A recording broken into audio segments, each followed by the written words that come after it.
A ver, si pensamos en aprender un idioma, ¿qué es lo primero que se nos viene a la mente? Seguramente listas y listas de vocabulario, ¿verdad? Interminables. Pues bueno, hoy vamos a darle una vuelta a esa idea. Vamos a ver por qué, a lo mejor, el método más eficaz es algo mucho más simple. Una buena historia. Y para eso vamos a analizar cómo la aventura de este pequeño oso polar se convierte en una herramienta de aprendizaje. Bueno, en una herramienta increíblemente potente. Y es que la lección empieza así de fuerte, sin rodeos, una sola frase. El mundo está lleno de peligros. Y con eso ya nos mete de lleno en la cruda realidad de este pequeño oso. O sea, su mundo, y esto es literal, se está deshaciendo bajo sus patas. Y claro, así es como la historia te atrapa desde el primerísimo segundo. El título de la historia es Oset a la deriva, que sería algo así como un ocesno a la deriva. Y ojo, porque este relato no es un simple texto para rellenar páginas, para nada. Es el mismísimo eje central de toda la unidad. Es que todo, absolutamente todo, el vocabulario, la gramática, los ejercicios, todo va a girar en torno a esta historia. Y aquí es donde vemos lo inteligente que es este método. Es que la primera lección está en el propio título. La expresión a la deriva no solo nos enseña una palabra nueva, sino que de golpe nos define el conflicto principal y nos da todo el tono emocional de la historia. Con solo 2 palabras ya sabemos que el ocesno está perdido, que está en una situación de total vulnerabilidad. La trama, es sencilla pero muy, muy potente. El ocesno se da cuenta de que el hielo se está derritiendo por culpa del calentamiento global, y eso hace que se separe de su madre. De repente el calentamiento global deja de ser una idea lejana y abstracta para convertirse en la causa directa de algo que nos toca la fibra, la separación de un cachorro y su madre. Y esa conexión emocional, esa es la clave de todo, porque seamos sinceros, cuando algo nos importa, se nos queda mucho mejor. Vale, vamos a ver ahora cómo funciona la magia de este método. O sea, cómo consiguen transformar esta historia en una lección de vocabulario que no solo sea práctica, sino que de verdad se te quede grabada. Aquí tenemos el plan de la lección. Y la clave de todo está en esa sección de ahí. Paraoles sobre el tema, o sea, palabras sobre el tema. Palabras como canvi climatic o nivel del mar no aparecen de la nada, no son una lista aleatoria. No, son los conceptos que construyen el mundo de la historia que vamos a leer. Tienen un porqué. Y lo bueno es que el vocabulario se aprende sobre la marcha, mientras lees. Palabras como casquet polar o una tan chula como shu shu, que significa susurro, te las definen ahí mismo, al margen. Así no tienes que parar, salir de la historia y ponerte a buscar en el diccionario. Se aprende todo de una forma súper orgánica. Y es que al final el contexto lo es todo. Muy bien, ya tenemos la historia en la cabeza, ya hemos visto el vocabulario, pues ahora la lección va un paso más allá. Toca meterse con las reglas, con la gramática, que es la parte que suele parecer más abstracta. Pero claro, lo van a hacer usando la propia narración como puente.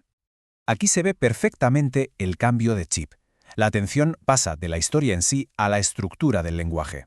A la izquierda tenemos ejercicios de acentuación, a la derecha un esquema de los sustantivos. Es un viaje supernatural que nos lleva desde el contenido, desde la narración, hasta las reglas que hacen que todo eso funcione. Básicamente pasamos del qué se cuenta al cómo se construye ese relato.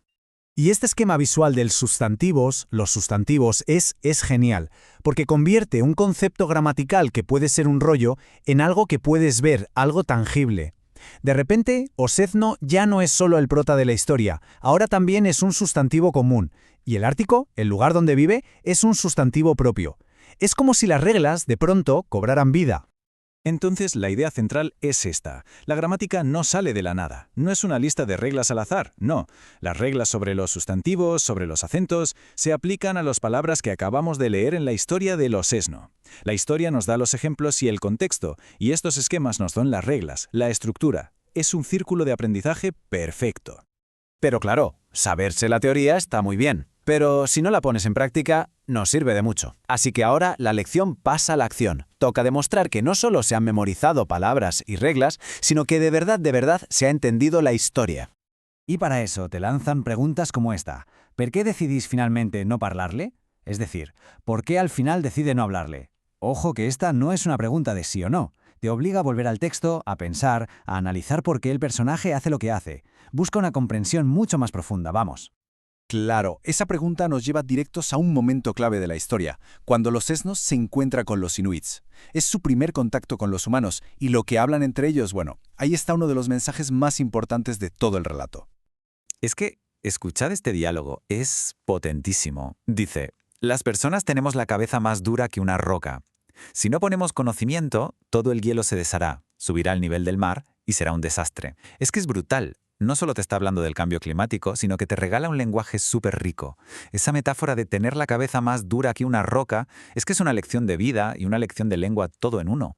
Y ya para terminar, la lección cierra el círculo de una forma muy inteligente, conectando con la experiencia personal. Te piden que elijas tu personaje favorito y que expliques por qué.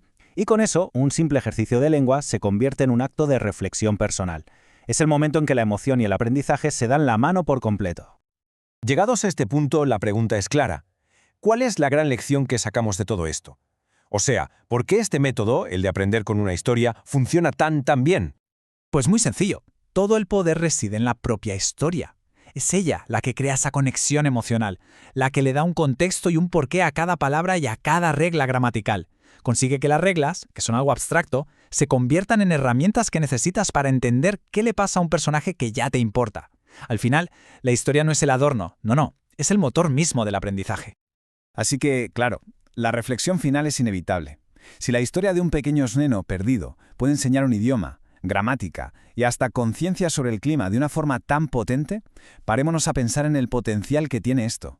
¿Cuánto más podríamos aprender, y no solo de idiomas, sino de cualquier cosa, si cada lección que recibiéramos fuera en el fondo una historia esperando a ser contada?